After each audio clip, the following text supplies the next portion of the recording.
started.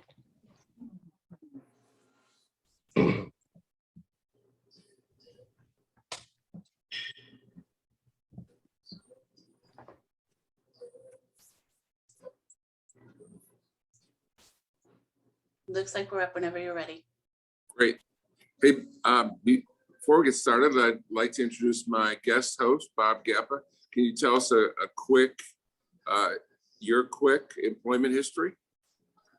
Sure. It's short. My most employment history has been with a consulting company that worked with Fortune 1000 companies. And then I started management 2000, and 41 years later, I'm here. I've worked with you at two of your other companies, Jackson Hewitt and Liberty, and 1,650 other brands. So that's me. How many other brands, Bob? 1,650. Wow. I don't know anyone else that's worked with even 200. Me. So, Andy Banker, welcome. Thanks, John. Glad to be here. So let's go through your career. Would you start? How did you start out of high school? Out of high school and college? What were your first jobs? All right. Well, I am from a town called St. Joseph, Missouri, where the Pony Express began and the Jesse James was killed. So kind of historic, but I grew up in a good, solid middle-class family. I did fast food and waiter, busboy, mowed yards, cut brush, all those types of jobs. And it really led me to believe that I don't want to do those kind of jobs. Not that it's beneath me, but I wanted something bigger. So went to the University of Missouri and I did what you're supposed to do. I got my degree and I got a good corporate job and started up the corporate ladder with a company called Gateway Computers. Remember Gateway? Oh, absolutely. Yeah. They were Cow once a great company. Pardon me? They were once a once great. Yes. Yeah, we were the biggest direct seller of PCs in the world. And so I started when we were right about here, and we went just like this. And I worked there 10 years, got promotions. I met my wife, Kristen, there. I was actually her boss and got the MBA, did everything you're supposed to do. Well, in the year 2000, you might recall, but the tech bubble popped and it went from an awesome job to a horrible job. So at the end, I was literally doing the job of 5 people. So it used to be 5 departments. It all rolled up to me. So just really, really, it sucked, quite frankly. But I didn't want to go get another job. So I wanted to go find a franchise. And that's where you guys came in, where Liberty Tax came in. So when you say, first of all, you want to be self-employed and you want to be a franchise. So let's examine both of them.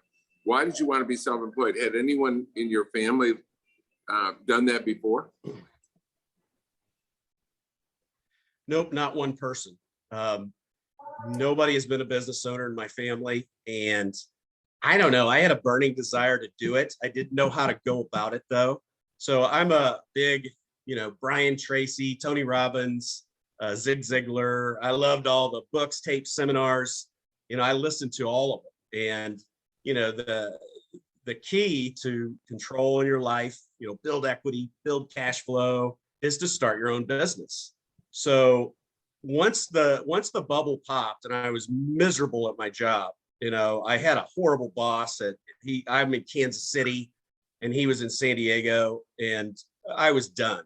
So nobody in my family had a business, but I just knew I wanted to do something, but I really didn't know how to approach it at that time. So how did you find Liberty Tax? Well, I was down the path to try to become a business owner. So I started doing, rental properties and those types of things. And I looked into various businesses, car wash or whatever. And I looked into Quiznos. Everybody looks into Quiznos. And so my sister-in-law's dad owned at the time 14 McDonald's. And he learned about this up and coming company called Liberty Tax Service. And I'm like, well, I'm not even good at math, let alone taxes. So, but I got on a call, one of your conference calls, and I started looking into it. And then I came to Virginia Beach in 2004 to a franchise seminar, Discovery Day, and kind of fell in love with it. I also had a possible partner with me. He chickened out. So I went to the Discovery Day and said, I'm all in. And he said, well, I'm not really so sure. So I was sure. So man, it was so fun to give my 2 weeks notice and fire my boss. So on the one hand, the bubble pops and everybody loses their job and I'm doing all the work, but I didn't lose my job. But it was really, Gateway was a telegraphed punch. I knew that job, it was going away. My wife, as I mentioned, worked there and all our eggs were in that basket. So I left first to start Liberty Tax. And then she eventually left to go to Garmin, who's the GPS folks, great company, until I was successful enough where she didn't have to work anymore. And that's held true to today. But yeah, I found Liberty through kind of a mentor, my sister-in-law's dad. So what happened to your partner? He went on to, he's a great guy, went on to various banking, vice presidents of bank. He's got a big boy job, makes a ton of money and does well. So, but I think there's always kind of a what if, what if I would have done this? From a lifestyle, what I value now is time and a lifestyle. So from a lifestyle standpoint, I'm the guy that gets to wear shorts every day if I want to. And yeah, we work hard, we play hard, but I cannot be beholden to another man for a paycheck. Now, as a mentor, you've been a great mentor. I have other mentors as well. I will seek advice and hopefully follow the advice best I can.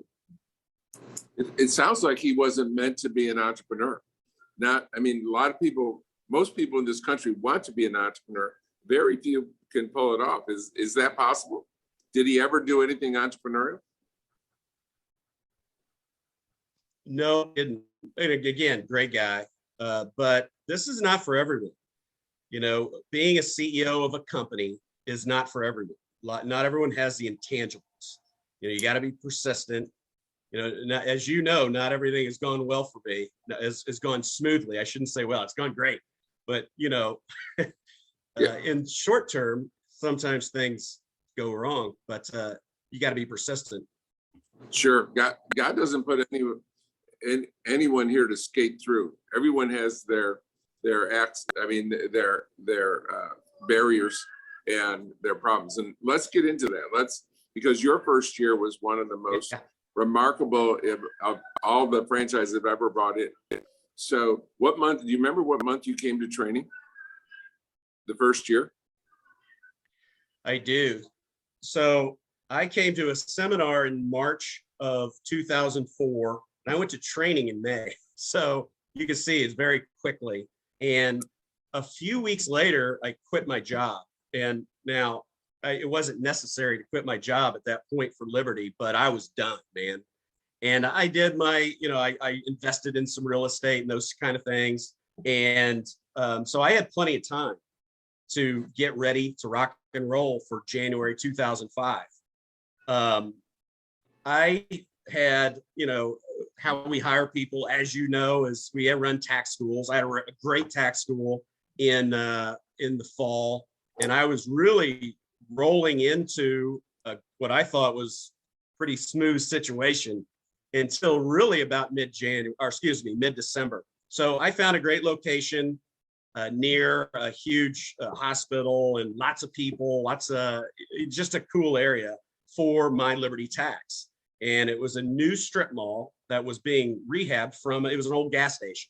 So honestly, this was August, when I found this place, they said, no problem. We're going to have this place ready. And really it should have been ready. So all throughout the year, oh, absolutely, we're going to be fine. And, there was progress. So pretty much mid-December, I'm like, are you guys sure this is going to happen? And by Christmas time, they came back to me and said that there are environmental concerns with the gas tanks underneath the ground. So I'm telling you this to say, hey, I was all in with Liberty. I was a young guy and I had all my money in this thing. And you're talking Yellow Pages, coupons, business stationery, you name it. Every piece of marketing that I had was geared towards this place. At the very last second, I found out that I was not going to be in that place. So I scrambled at the last second to find another location. It was about a quarter mile away. I could kind of see it from where I was, but it was really an old dilapidated building that used to be a bank in the 1800s. It looked like a Jesse James type of bank. But this place, well, you were there. You had the opportunity to go check it out. Really, it's a great territory, but the building was horrible. So let's fast forward January 2005. Well, a few of the folks that I had in my tax school who were actually really good called me at the last second, said they could not work for me. There was an ice storm in the first week of January where I had to literally shut my tax schools down and really put marketing behind. That was a mess. I had a really cute gal who was going to do my Lady Liberty for me and do my marketing. She fell down on the ice and broke her arm. I'm laughing, but she's fine. And so this all happened in really the first week or so of January. January 9th, which was, I went to church that day, and I was still setting up January 9th. You know, we really want to be open way before then, in terms of just being ready. But I wasn't ready. I was still setting up. So I walk in, and because of the ice storm, I walk in and I see basically a waterfall. So picture my lobby, then you go to the back office, there's a little step up, and I see a little waterfall come. I'm like, oh my gosh, a third of my lobby is literally underwater. So I walked it to the back office and it is underwater. And I could not believe this. You know, I'm all in. There's no going back. So I walk into the back office. I look in the corner on the floor where I've learned not to do this, but my router and my power strip were setting on a warped hump in the corner, and there was water all around. It looked like an island. So I looked at that and go, okay, God still wants me to do this. He doesn't want to destroy me on this venture. And I said, you know what? I have no choice. I have got to stick to the marketing plan and customer service plan to a T. Otherwise, I'm in big trouble. So obviously January was really slow, but after that, things got better. Well, wait a minute now. So your office was underwater. Did you have to get a new office, or were you able to rehab? Pardon me, John. Were you able to get a new office, or did you have to rehab that existing office that was underwater? Okay, we had squeegees, we had fans, we rehabbed the whole thing. We were able to get the water. I didn't have any damage to my network. I mean, I literally still had my computers on the floor. I mean, I didn't even have desks set up. So yeah, we put that place in shape very quickly, and we got it rather presentable. So what date do you recall that you opened? One thing that even through the ice storm and stuff, I still was trying to do marketing. So when did we actually open and ready and do a tax return? Exactly. Well, when did you do your first tax return? Probably around the 15th, give or take a day or so. And I can remember, I remember going to training, and a decent part of the training was about displaced Katrina hurricane victims, and I didn't even pay attention. I'm like, well, I'm not going to get anybody from Katrina. Well, the very first customer was a displaced Katrina victim, and so that was probably around the 15th. And the second customer I had was probably the next day. Was a young family whose kids took crayons and literally drew on everything, the desks, the brand new seats. So the first couple of customers, ideal, but they paid me, so that's good. So didn't you have, were you blessed to find an unusual waiver? Was it in your first year? My very first year, it was unbelievable. We have a waiver, and his name was Willis. Willis, in my opinion, was the best waiver in the nation. And he worked for us. So I was involved with Liberty for 18 years. And those stores still exist. I sold them. And Willis, this past year, still waved for us. He waved for us for 18 years. I am sorry to say that he passed away of COVID just a couple months ago. He was well into his 70s and, I mean, loved life. He was terrific. But the cool thing about Willis was he was so enthusiastic that he got the attention of a Pulitzer Prize winning writer from the Wall Street Journal, who happened to be from Kansas City. So he by and he actually interviewed me and Willis. Well, Willis got quoted in the Wall Street Journal. I did not. And you know, at his funeral, I presented, I had the kind of a bound and really nice matted Wall Street Journal I gave to them. They didn't even really know about that. So they knew he was doing well with Liberty, but I gave him that. They were very proud of that. But you know, I was proud of that situation. I know I mean, the whole company, was a feather in our cap, a color, you know, article on the front page of the Wall Street Journal. That was awesome. Yeah, it was one, as I recall, it was 1/6 of the front page with a color picture. And guess how often our competitors at H&R Block or Jackson Hewitt ever had a 1/6 of the front of the Wall Street Journal? Zero. So and he was zero.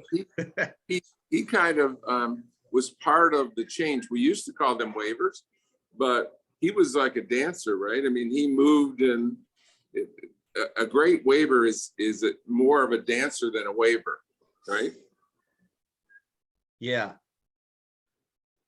So yeah, he was very active, dancing, waving, just shouting at people, but with a smile on his face, just fun. He used to call it meddling with people. I love to meddle with these people. And people loved him. He would get tips, he would get food, which he would never eat.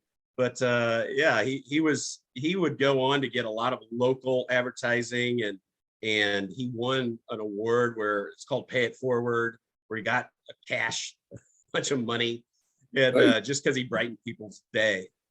How did you find him? You recall?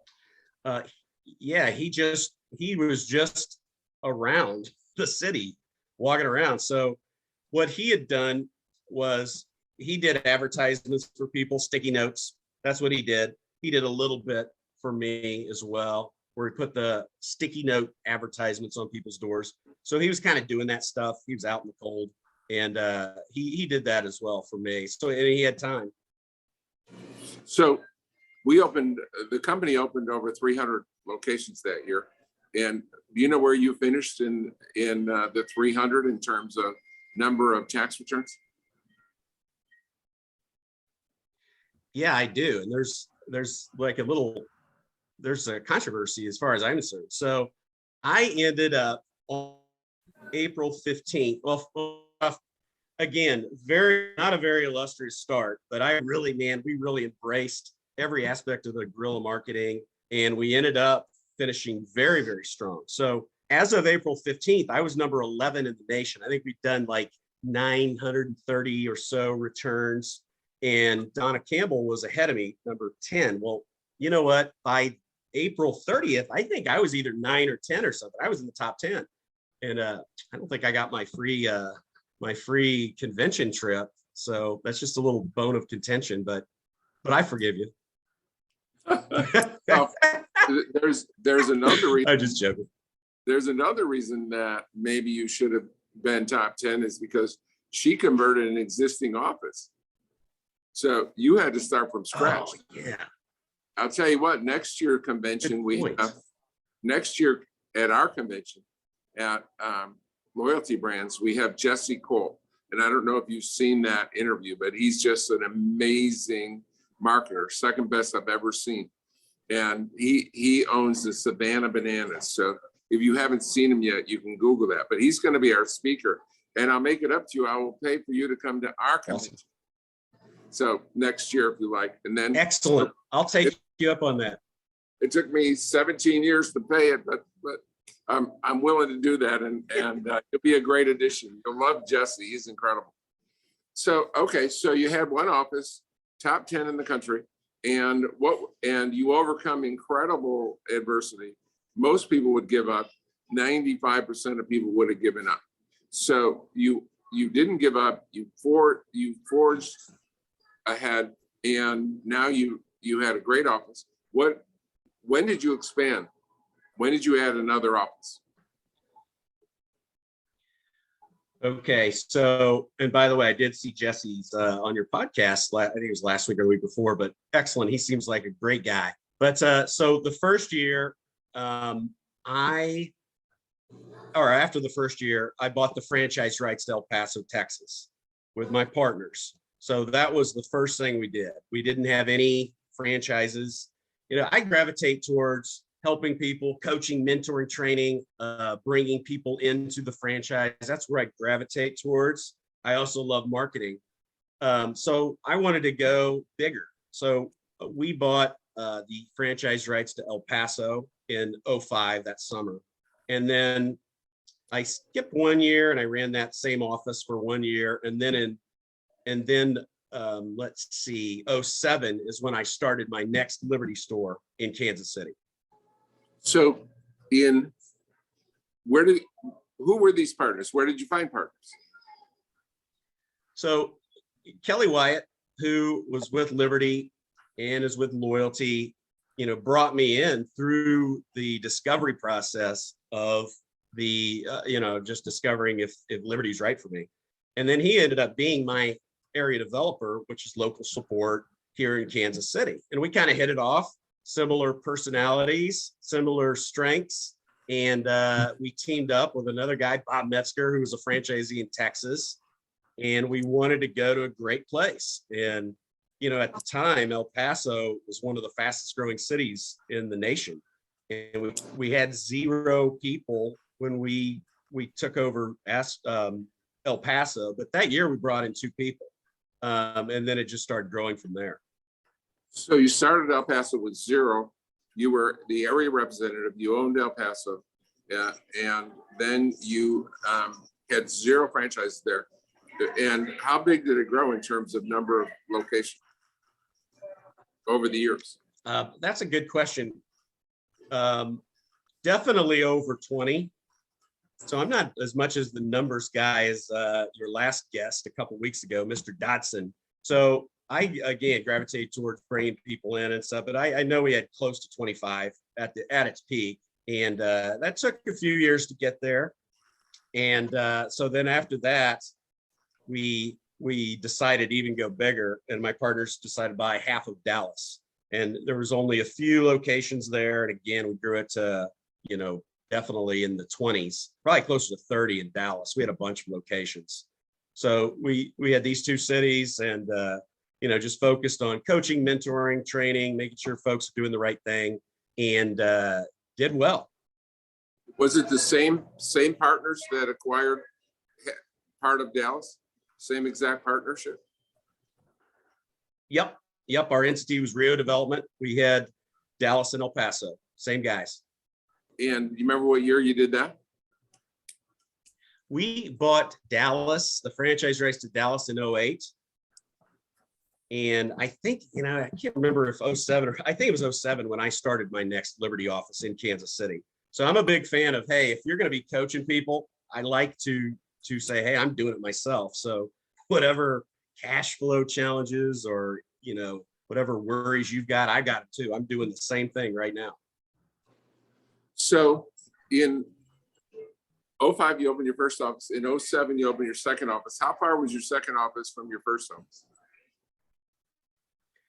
4.3 miles, but who's counting? And yeah, so go ahead. Go ahead. Well, one of my locations was on the Missouri side. The other was on the Kansas side there. So they're completely 2 different states, but only a little over 4 miles apart. At one time, my Missouri office was the closest office in the nation to the H&R Block headquarters. So it was right in that area. And did you enjoy competing with the H&R Block headquarters office? National headquarters? I did. I absolutely did. And we would market all around the headquarters, and they had a huge location, right there by their headquarters. And I would always kind of go make my presence known in a really nice, friendly way, of course. But we were definitely visible. I don't know if you remember this, but the H&R Block put a billboard right in front of our office in Virginia Beach. And Yes. so it was in sight. So it aggravated me. So back then, and I don't know if buses still do this, but back then they had bus cards where you could buy sides of buses and the back of buses, and you could put up a sort of a mini billboard on the bus.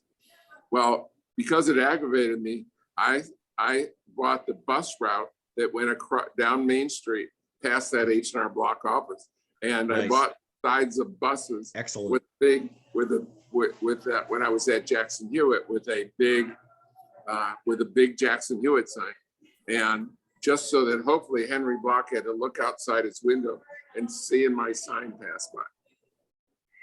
So yeah, that was when I was with Jackson. I love it. Well, So I love it. so and did you open any more offices in Kansas City? Nope. As a franchisee, I had two, but as a franchise, El Paso, Dallas, and then eventually Nashville and Tulsa. Yeah, let's talk about next step is what was next, Tulsa or Nashville?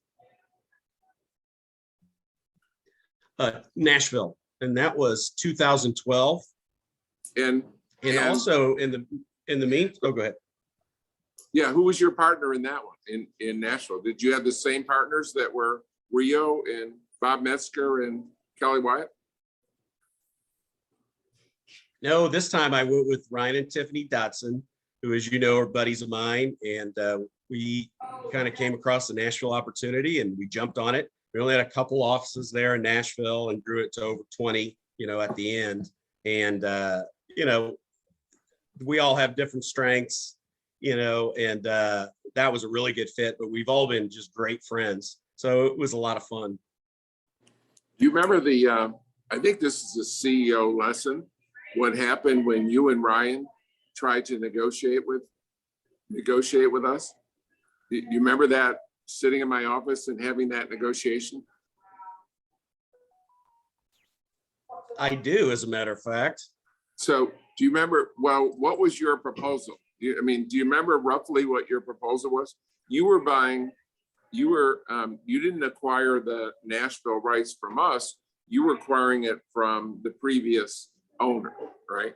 And so you and Ryan That's came right. in Yep. and made a proposal to me. Do you remember about what that proposal was? I actually do not. No. Okay. Well, do you What's remember the what proposal? do you remember what I said? I don't remember, and I can't wait to I'll- find out. Okay, good. Well, you and Ryan were both tremendously successful.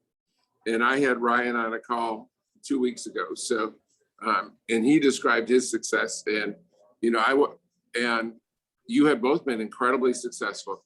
And so you said, well, we're doing you a favor by taking over Nashville for these poor performers. So you should give us some discounts, some lower royalties or some lower interest or I don't remember exactly what you asked for. And I stopped you in your tracks by saying, you know what? When I found out I said, well, tell me the terms of the deal. And the terms of the deal was like, whatever the numbers were, let's say you were buying it for $1 million and nothing down and 3% interest, and payments didn't start for 2 years. So what I did, and I said, wow, that's the greatest deal I ever heard. That's incredible. And I said, if I didn't love you guys, I would take that deal because we had the right of first refusal. I said, I would take that deal for the company. Yeah. But I care about you guys, and I'm going to let you have the deal. Yeah. And so Ryan, Yeah, I agree. Ryan actually came forward and said, and he was whimpering a little as he was trying to get his concessions from me. But I just kept saying, I want the deal. I want the deal. Give me the deal. And so finally, you guys left and you took the deal and you didn't get any special concessions. But I just kept saying, I'll take that deal. I'll take that deal. And I'll tell you what, I'll take that deal. And then I'll sell it to you and give you those concessions.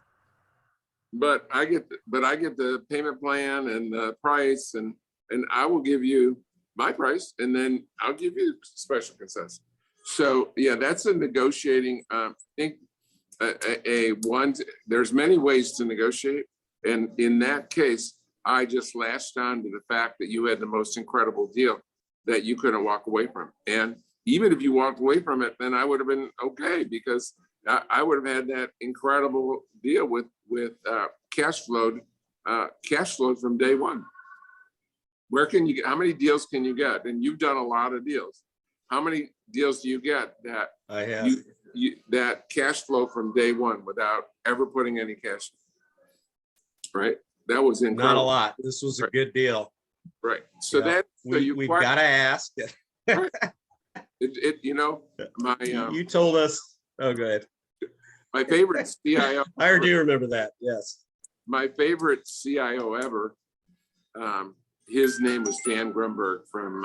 He was a PhD from MIT, and he came down. He was the son of one of the directors at Jackson Hewitt. And he was a great guy, and he moved back to Boston, and I said to him, he had been 4 or 5 years with us at Jackson Hewitt, and I said to him, well, what was the number one thing you learned? And he said that everything's negotiable. So yeah, you should try to negotiate, but you don't always win every negotiation, right? You don't always get what you want. So did you have a comment? You're the master of saying no by saying yes.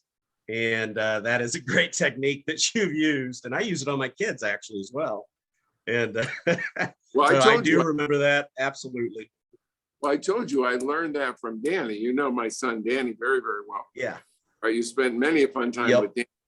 But I learned that when he was going into high school, and he wanted to be a football player. And he was small. He was only weighed like 110 pounds or something. And he was a great athlete, but he was slight. He was slight of build. And of course, we didn't want him to play football because those guys were 200, 250 pounds and they would kill him. And so I said to him, he was a BC student. And I said to him, Danny, if you wanted, could you make the honor roll? Because he didn't know where I was going to go with this. I mentioned it off the cuff at another time. I said, could you make the honor roll if you tried? Oh yeah, easy. You know, Danny, he's as cocky as I am. I told him many times, Danny, you're as cocky as me, but at least I've earned it. So, but yeah, he's cocky. I can make honor roll. Well, I said, okay, if you make honor roll, you can play football. And it worked out perfect. So I said no by saying yes, right? I said, because he never made the honor roll. The honor roll was always April to June, and football started in July or August. So he wasn't thinking about football in April or May. And so he never got to play football. So I let him decide because he told me he could easily do it. So yeah, I learned that a long time ago. And it works great with kids. Absolutely. It's try to find a way to Indeed. put it on them. So, okay. So then you bought, Yes, I love it. Who was your partner in Tulsa and how did that happen? So I just during my marketing, I would be a guest speaker at an MBA class. It was my alma mater, and I would be the entrepreneur guest speaker. And he was actually in the audience, and he ended up working for me for a couple years, and then we bought Tulsa together. He's still with Liberty Tax, and just a great guy. So somebody that, I liked, I trusted, and, hey, we work hard, we play hard. I like to associate with people who are fun and who have a good time and like to get after it. Help people make money, get some, just overall, I love it when work does not feel like work. And it's just like, okay, we're going to El Paso and we're going to go have a great time or wherever, Nashville. And we through my Liberty world, we've been coast to coast with seminars or training sessions, New York to LA. We'd always do something fun. And so the partners I have or the folks I associated with are, ready to have a good time. And that's what we've always done. So I can't end this call without talking about Jose Hewitt. Yeah. So Yep. I came into a special Top Gun training or one of the top training, and there was maybe 100 people in the room. And I came into as virtually every training, if not every training, I would come in at the end to wrap it up. And okay, you can't leave here without any of your questions being answered. I'm here and I've been doing this for whatever it was, 40, 50, 60 years, and 40 or 50 years, not 60, and I would say, but when I came in, they said, did you see Andy do, did you know someone ratted you out? I think it was Ryan. I think it was the Ryan. Dotsons, 100%. Yes, which is ridiculous. Someone ran. You were up mimicking me, and you called it. You named me Jose Hewitt. How did you come up with Jose Hewitt? Okay, so this was a Top Gun training, and we had to do a team building exercise where we had to make a salsa and do a commercial and do a brand. And our commercial was basically me as Jose Hewitt. And so, obviously I've seen a lot of seminars over the years with you leading them. And so I kind of use that as my template of selling the salsa. And, it was fun. And for some reason at that moment, I became John Hewitt. I don't know what happened. Something happened. and it was funny. Well, when you came back into the room after they ratted you out, I said, can you show me what you did? And I don't know how reluctant you were, but you went to the front of the class and I did. you mimicked me very well and very funny. Everyone laughed hard at. I guess it was my expense a bit. No, it was with you, fun. Not at you. Right. If you can't laugh at yourself, you can't enjoy life and you can't be successful. You have to be able to be able to laugh at yourself.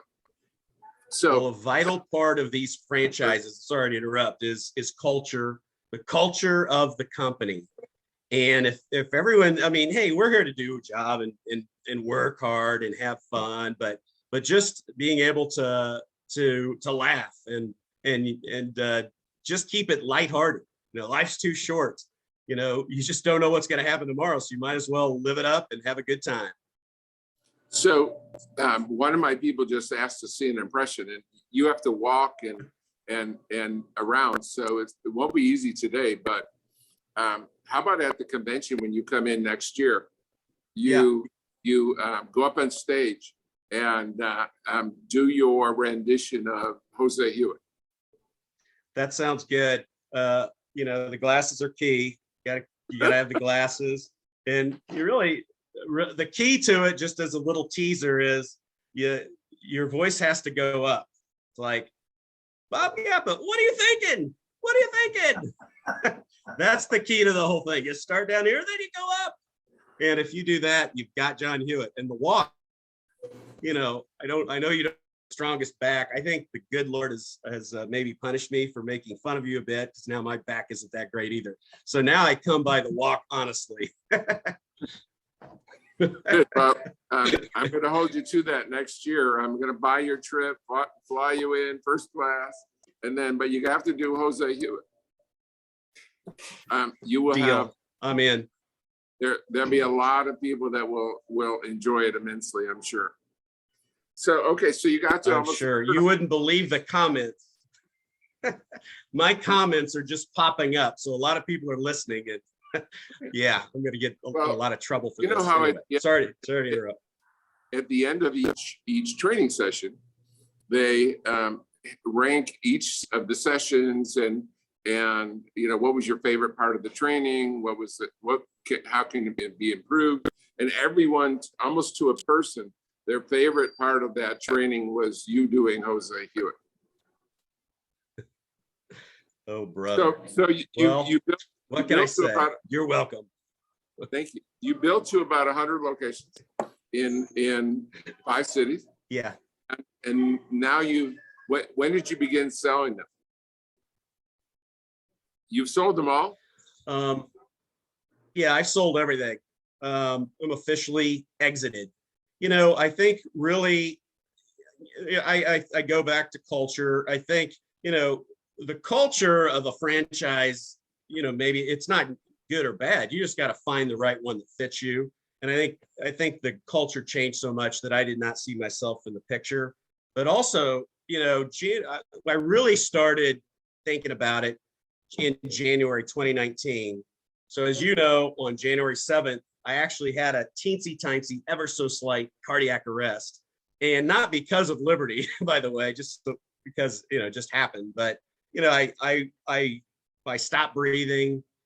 They did compressions. My wife wasn't even supposed to be there that day, but she happened to be there. She called 911. 2 minutes later, a cop was literally in my living room giving me compressions.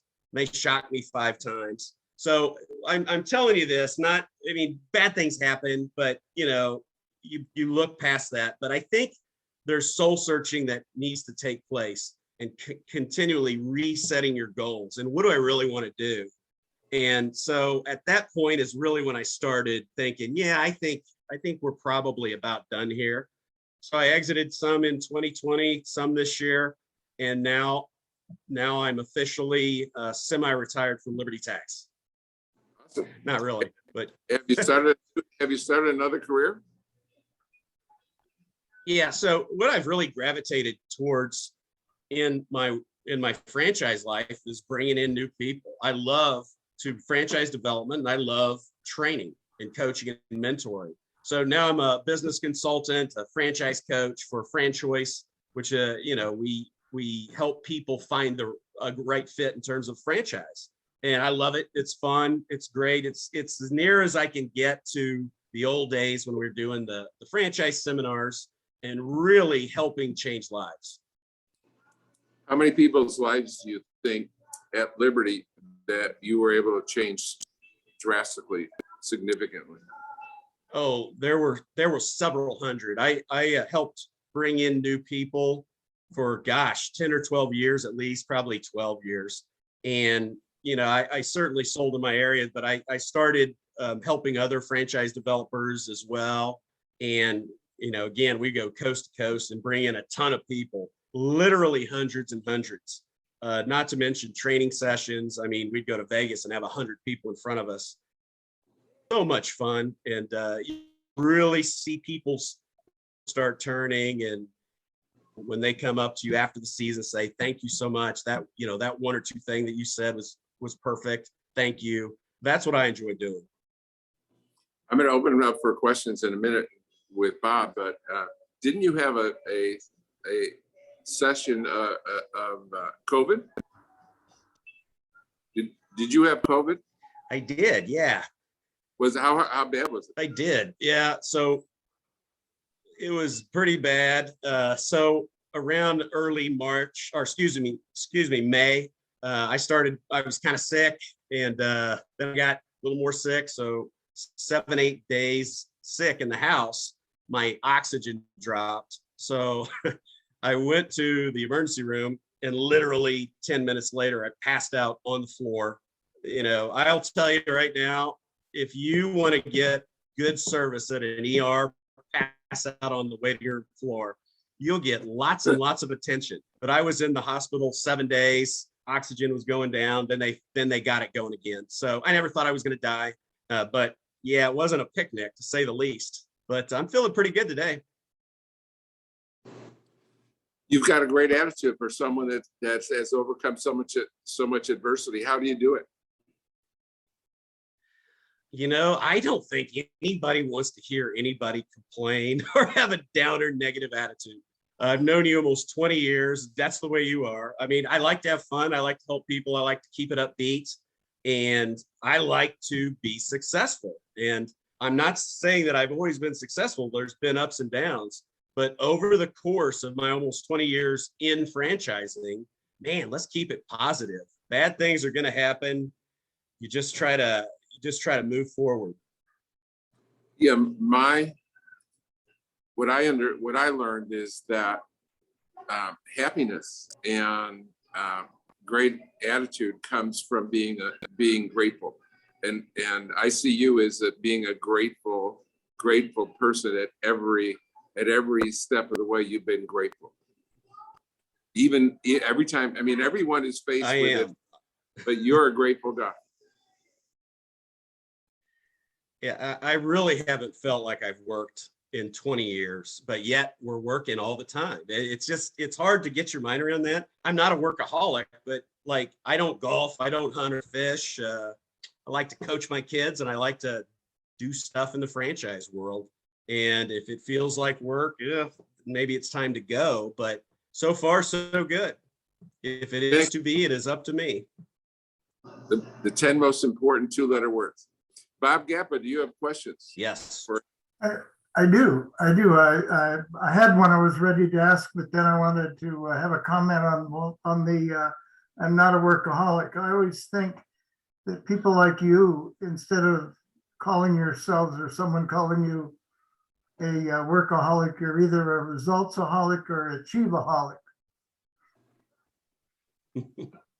Now, the question I have is, in the beginning of the interview, it was clear that when you were wanting to change jobs, it was personal goals that drove that. And what I'm always interested in hearing successful people like you talk about is, what is the relationship between personal goals and business goals? To me, I'll get you started. To me, personal goals drive business goals, but do business goals ever drive personal goals? How do those things react in your life in the past and even now? That's a great question. And it's very timely, because I'm setting goals for 2022 this week now. It's on my list today and tomorrow to do that. And it'll take longer than just a day or two, but I like to think about my goals, yearly goals, 10-year goals, and I do this now. And that my personal goals and business goals are really intertwined. So, it's really hard to explain, but personally, if I'm doing well, hitting, spiritually, mentally, physically, I'm going to be way better at my business. That's just the way I got a routine, and I know exactly what I need to do to be successful from a business standpoint. And it really starts with personal goals. Great to hear, because that's the way I think too. So it's always, but then as John would say, one of us isn't necessary anymore. Yep. That's the question I had for you. And I appreciate that, because did you help people in your career understand the importance of personal goals to drive business goals? I believe that if you are not setting goals, then you're going to be working for people who do. And if you just do things willy-nilly, well, you're going to get willy-nilly. There's a power of writing something down, and through your subconscious mind, it just, unseen forces come to your aid. And there's really no way you could be successful unless you're just flat out lucky if you don't have goals. So my folks I coach from a business standpoint, I encourage goals. And whether it's tax returns or, cutting hair or fitness or whatever, you better figure out where you're going. And if you're not there, and that's the key, you can set goals all you want, but you got to go inspect what's going on and follow up. And if you don't have the numbers, then you got to do stuff now. And I think in franchising, most franchises are yearly businesses. In the tax business, you really have 3 weeks in the beginning, 1 week at the end. So the sense of urgency from our organization and from what I've done is, if you screw that up, you're in big trouble. So a normal franchise that's year round, you have to constantly do it as well, but it's not as dire if you screw up. You've got a little longer landing space to fix things, but still it needs to, you really need to have a sense of urgency when it comes to fixing things that if you are off target. Do you share or have you shared your personal goals and your business goals with other people, or just one or the other? I, not a lot. My wife knows what they are, and I've got kind of an accountability group, so they know as well. And, you know, there's check-ins at, you know, weekly or monthly even on where those goals should be. So the short answer is yes, I do. Okay. Talk for just a little bit about the accountability group that you mentioned. Well, I think if you, well, do what successful people do and you will be successful. So I've constantly been seek out people who are successful, like John Hewitt, and, you know, other folks in my life that I can kind of count on. And, you know, let's take the NFL, for example. Those are the best, you know, some of the best athletes, or NBA or whatever, Major League Baseball. Those are the best athletes at what they do in the world, but they still need a coach. Yeah. I am not so arrogant to think, oh, everything's awesome, because I know it goes like this constantly. So I need somebody to call me on my BS when I think I'm doing well, but really I'm just pushing papers. I think it's vitally important to say, here are my goals, here are my activities, this is what I'm doing, I'm falling short. And somebody that can find something in your voice that says, you know what, Andy, you're not getting it done, and here's why. Why don't you try this instead? And always take that under consideration. I think that is vitally important. If you're not learning constantly, I still listen to Tony Robbins. I still have, I can go to as a sounding board. I think if you're not doing that, you're really not interested in being that successful. Back to you, John. Thank you. Yeah, there's a few young people on these calls, and Andy, if you could look back and talk to the Andy Banker when you were just getting out of college, what advice would you give yourself?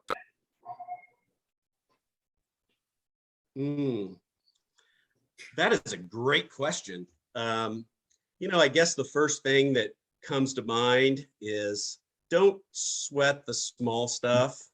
I'm way better at that. I've had a few life-changing events where I don't do that, but that 20-something-year-old dude back then, like if things didn't go 100% right, maybe there's like fuming and fretting about it.